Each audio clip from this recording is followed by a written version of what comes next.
अस्सलाम वालेकुम my YouTube family, कैसे हैं आप सब। और अल्लाह का शुक्र है मैं भी ठीक हूँ। और अब हम जा रहे हैं बकाला। तो यहाँ पे जो कबूतर हैं दाना खाते हुए मैंने इनकी वीडियो बनाई है।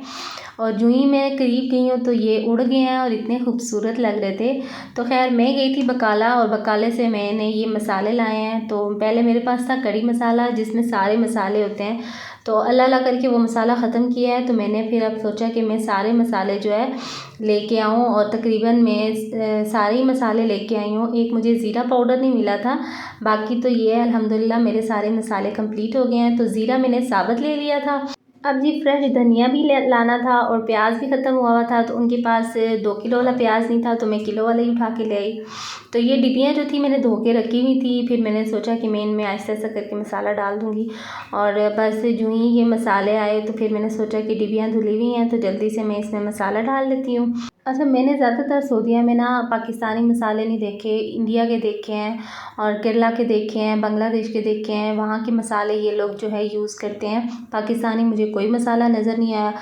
और पाकिस्तानी मसाले जो हैं वैसे होते तो बहुत ही अच्छे हैं, बहुत ही मज़े के होते हैं, उनमें बहुत ही टेस्ट होता है। लेकिन मुझे यहाँ पे कोई मसाला पाकिस्तानी नज़र नहीं आया। और दूसरी बात ये कि मैं यहाँ पे जब आती हूँ तो मुझे बहुत परेशानी होती है। मैं आटा जो है ना, मुझे यहाँ के आटे में टेस्ट नहीं आता।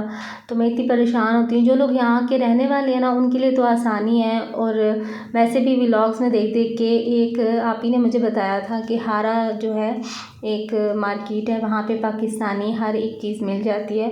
मसला ये है कि वहाँ पे कन्वेंस का मसला है, वो हमारे घर से बहुत ज़्यादा दूर है तो इसलिए हम जा नहीं सकते। जिनकी कन्वेंस है उनको तो कोई मसला नहीं है, वो तो जा भी सकते हैं, ला भी सकते हैं। अभी 3 वीक्स हो गए हैं। मैंने एक आप ही को मैसेज किया था कि मैंने उनको बोला था कि आप मुझे बताएं कि आप कौन सा फ्लोर यूज़ कर रही हैं, क्योंकि जहाँ पे जो नया बंदा है तो उसको तो बिल्कुल भी चीज़ों का आइडिया नहीं होता। तो उन्होंने मुझे कहा कि सिस्टर आप मेरी जो वीडियो है वो वॉच कर लें। और मैंने उनकी बहुत सी वीडियोज़ हैं वॉच की भी हैं। उन्होंने कोई उसमें फ्लोर का कोई जिक्र नहीं किया, कुछ भी नहीं किया। और उल्टा मैं यही सोच रही हूँ कि बजाय वो मुझे गाइड करने के वो मुझे कह रही हैं कि मेरी वीडियो वॉच करें। हर किसी को अपनी अपनी पड़ी हुई है यार। ठीक है, मैं आपकी वीडियो वॉच करूँगी, आपको सब्सक्राइब करूँगी, आपके चैनल को देखूँगी, लेकिन एटलीस्ट आप मेरी हेल्प तो करें। मैंने आपको मैसेज किया है, आप मुझे बताएं कि आप कौन सा वाला फ्लोर यूज़ कर रही हैं, क्योंकि मैंने यहाँ से यमनी बकाले से जो फ्लोर लिया है उसमें बिल्कुल भी टेस्ट नहीं आ रहा। लेकिन अल्हम्दुलिल्लाह अब थोड़ा सा जो है हमारा काम हो गया है। मेरे हस्बैंड ने कोई उनकी जो दोस्त हैं उनको कहा है तो उन्होंने हमें देसी चक्की का आटा जो है ला दिया है। अब जी मेरे जो मसाले हैं तकरीबन सारी डिब्बियों में डाल चुके हैं। और ये जो डिब्बी है इसका ढकना मैंने धो के रखा था, पता नहीं ज़ैनब ने इसका ढकना कहाँ घुमा दिया। तो खैर मैंने एक और डिब्बी संभाल के रखी थी। अब मैंने सोचा कि ब्लैक पेपर इसमें डाल लेती हूँ। अब जो डिब्बे जो है ख़ाली हो रहे थे वो मैं फेंक दी थी। और जिनमें अब मेरा जो धनिया और जो हल्दी है वो थोड़ी थोड़ी जो है बचकी थी, मैंने उनको ना पैक करके शॉपर में पैक कर दिया है। क्योंकि यहाँ पे एक ये भी मसला है कि आपके मसालों की ज़रा सी भी खुशबू जो है ना, थोड़ी सी भी खुशबू आएगी तो वहाँ पे इतने ज़्यादा काकरोच हो जाते हैं। अल्हम्दुलिल्लाह इन दिनों तो ज़रा काकरोचों से जो है बिल्कुल छुट्टी हुई है। नहीं तो पिछली दफ़ा तो मैं आई थी तो 8-9 महीने में यहाँ काकरोच ही मारती रही थी। इतने ज़्यादा काकरोच थे जिसका कोई हिसाब ही नहीं। लेकिन इस बार जो है कोई काकरोच नहीं है। साथ साथ मैं सफाई कर देती हूँ। और अब जो है मेरा काम जो है ऑलमोस्ट ख़त्म हो गया है। बर्तन मैंने धो दिए हैं, किचन मैंने साफ़ कर लिया था। अब मेरा जो रह गया था चूल्हा भी ऑलमोस्ट साफ़ ही होता है। लेकिन मेरी आदत है कि मैं दिन में जो है एक बार चूल्हा लाजमी साफ़ करती हूँ या कभी 2 बार। इससे ये होता है कि चूल्हे पे जो होते हैं ना दाग जो होते हैं ना वो साथ साथ मिट जाते हैं और चूल्हा जो है साथ साथ साफ़ हो जाता है। अगर चूल्हे को अगर आप रेगुलर साफ़ नहीं करोगे तो जो उसके दाग हैं वो सख्त हो जाएंगे और फिर सफाई करते हुए भी थोड़ी सी मुश्किल होती है। इसलिए फिर मैं जो है अब चूल्हा जो है मैंने साथ ही साफ़ कर लिया है और साथ ही मैंने जो है सारी सेटिंग भी कर लिया। तो अब जो है देखें जी मेरा चूल्हा बिल्कुल साफ़ सुथरा हो गया है। इसको इतने रगड़ने की भी ज़रूरत नहीं है क्योंकि ये बिल्कुल साफ़ सुथरा है और बिल्कुल शाइन कर रहा है। देखें, क्योंकि अगर आप रेगुलर एक चीज़ को साफ़ करते हो तो उसको इतनी रगड़ने की भी ज़रूरत नहीं होती। अब देखिए जी मेरा चूल्हा बिल्कुल साफ़ सुथरा हो गया है, चमचमा रहा है। और ये साफ़ सुथरी चीज़ तो वैसे भी बहुत ही अच्छी लगती है। और अब जो है मैं जो मेरा नेक्स्ट मिशन है, मेरी तकरीबन रोज़ की रूटीन है। मैं पहले कमरा अपना सारा सेट करती हूँ, फिर कमरा साफ़ सुथरा करके फिर मैं किचन में आती हूँ, फिर नाश्ते के बर्तन धोती हूँ, फिर मैं आहिस्ता आहिस्ता किचन साफ़ करती हूँ। और ये वाली जो एक्स्ट्रा चीज़ें हैं ये मैंने इनको ना ऊपर सेट करना था। और ये देखें जी हमारे जो है मसाले शाले की डिब्बियाँ पड़ी हुई हैं और अब मैंने जो है यहाँ पे जो है इनको सेट करना है। और जितनी भी शॉपर वाली चीज़ें हैं वो मैंने ऊपर सेट की हुई हैं और जितनी भी डिब्बियाँ हैं मैंने यहाँ रखी हुई हैं। और ये मैं जब आई थी तब सारी डिब्बियाँ जो हैं गंदी हुई थी। मैंने इन सारी चीज़ों को निकाल के इनको हवा लगवा के इनको अच्छे से धो के इनको सुखा के फिर रखा है। और ये जो चूल्हे के साथ जगह होती है ना जहाँ रोटी बनाते हैं, इसको ना मैं दिन में 2 दफ़ा यूज़ करती हूँ और 2 दफ़ा इसको अच्छे से साफ़ करती हूँ। एक तो नाश्ते के टाइम, तो एक तो रात को खाने के बाद मैं अच्छे से इसको साफ़ करके इस पर जो है गीली टाकी मार के इसको सुखा के इसको साफ़ सुथरा करती हूँ। क्योंकि इसमें अगर 2-3 ज़रे भी हो जाए ना तो यहाँ काकरोच आ जाएंगे और बिल्कुल भी मैं यहाँ गंद नहीं होने देती। और दिन जो हफ्ते में ना 2-3 दफ़ा ऐसे होता है कि मैं चूल्हा हटा के वो शेल्फ भी साफ़ कर देती हूँ। तो इस तरह ये होता है कि किचन जो है आप लोगों का साफ़ सुथरा रहता है।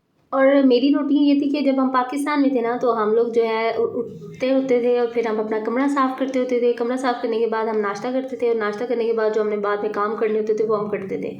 यहाँ पे ये सीन है कि यहाँ पे मैं हस्बैंड के लिए पहले सुबह नाश्ता बनाती हूँ और फिर नाश्ता बना के फिर मैं कमरा सेट नहीं करती क्योंकि ज़ैनब सोई भी होती है और कभी कभार मैं भी सो जाती हूँ साथ ही। और इतने में जो है फिर हम लोग जब उठते हैं नाश्ता वगैरह करते हैं और नाश्ता जब हमारा हो जाता है फिर मैं अपना कमरा साफ़ करती हूँ। कमरा सारा साफ़ होता है फिर मैं किचन जो है एंड में करती हूँ क्योंकि हांडी और आटा भी होता है, तो इसलिए जो है मैं किचन को बिल्कुल एंड पे रखती हूँ।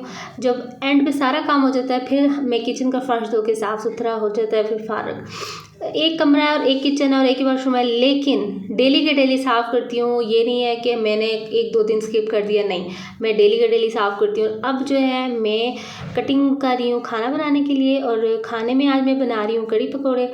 तो माज़रत के साथ कड़ी पकौड़े जो है जो पाकिस्तान में बनते हैं उनमें तो कितनी चीज़ें डलती होती हैं जायके के लिए, खुशबू के लिए। तो यहाँ पे मेरे पास जो भी चीज़ें अवेलेबल थी वो मैंने डाल दी हैं। तो सब्ज़ मिर्चों का इस्तेमाल किया है। मेरे पास जो था वो सेपरेट मसाले भी नहीं थे उस टाइम और कड़ी मसाला ही था और यही मसाला था और मसाला भी ख़त्म हो गया था। मुझे कोई आइडिया नहीं था कि मसाला बिल्कुल एंड पे लगा हुआ है, तो इसलिए मेरे पास जो जो चीज़ें अवेलेबल थी मैंने वो कड़ी में डाल दी हैं।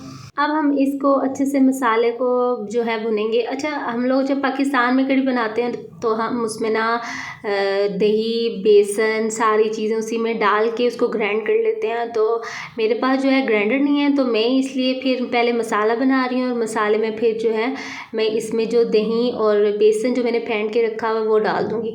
ये जो तरीका है ये वाला जो है ये भी हम लोग बना सकते हैं और ये भी मैंने एक वीडियो देखी थी पंजाबी कड़ी, तो उसमें उन्होंने सेम इसी तरह से बनाई हुई थी कि मसाले को भून के तो उसमें आपने डालना, पर पानी आपने इतना डालना है कि ये अच्छे से पक जाए। तो इसलिए फिर पहले मैंने मसाले को अच्छे से इसको भूना है और फिर मैं जो है इसमें नेक्स्ट जो प्रोसेस करूँगी। और साथ साथ में जो है मेरी आदत है कि मैं ना जो बर्तन भी होते हैं वो भी साथ साथ धोती रहती हूँ, चीज़ें भी उठाती हूँ, सिमटती रहती हूँ, क्योंकि साथ साथ काम करने से ये होता है कि आपका काम आसान हो जाता है। और ये जो है दही और बेसन जो है जो मैंने फेंट के रखा था ये मैंने इसमें डाल दिया है।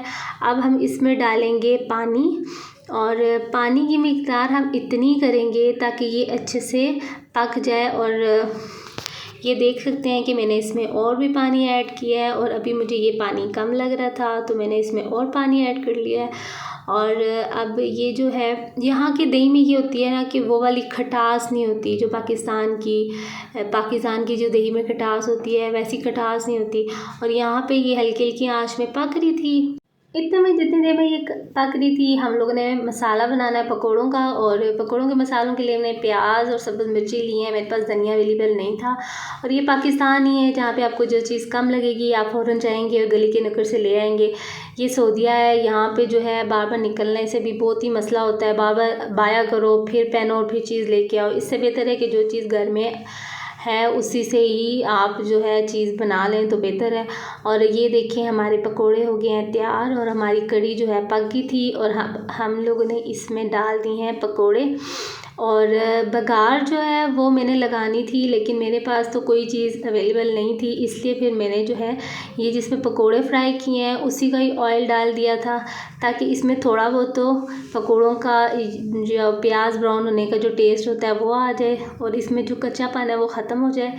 लेकिन अल्हम्दुलिल्लाह ये है कि मेरी ये जो ट्रिक है ये थोड़ी सी काम आ गई और उम्मीद करती हूँ आपको मेरा व्लॉग अच्छा लगा होगा। व्लॉग अच्छा लगा हो तो लाइक शेयर एंड सब्सक्राइब अपनी दुआओं में याद रखिएगा। अल्लाह हाफिज़।